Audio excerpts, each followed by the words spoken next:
Баршаңызға қайырлы күн достар, сіздермен бірге Камшат. Бүгін сіздермен курица по-тайскийдің рецептісімен бөлісетін боламын. Алдымен менің каналыма тіркеліп, лайк басып, қоңырауша белгісін басуды ұмытпаңыздар. Видеоны соңына дейін қарауларыңызды сұраймын. Кеттік. Ең бірінші тауықтың төс еттерін осылай төртбұрышты кубиктеп турап аламыз да, қызып тұрған майымызға жақсылап қызарғанша қуырып аламыз.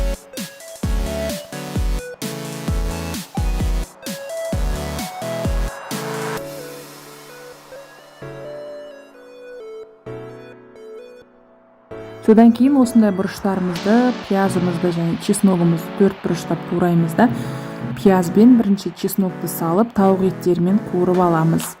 Артынан жаңағы бұрыштарымызды салып, тағы да қызартып қуырамыз.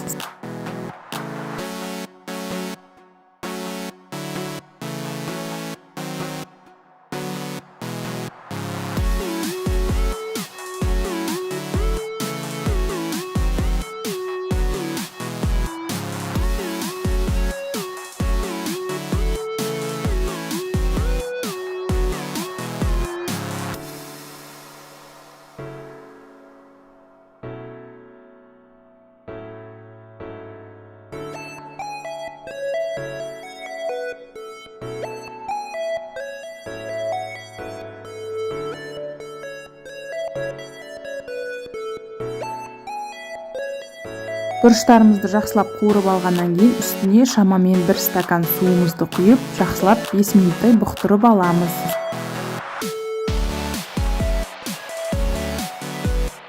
Содан кейін үстіне дәм беру үшін, әдемі қара түс беру үшін соевый соустан 1 ас қасықтай қоссаңыздар болады.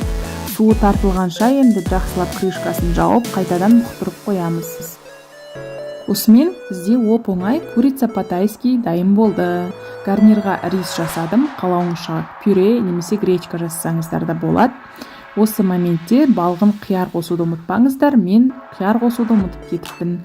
Қияр қоссаңыздар да, қоспасаңыздар да өте дәмді болады. Рецепті міндетті түрде жасап, бағасын беріңіздер. Астарыңыз дәмді болсын.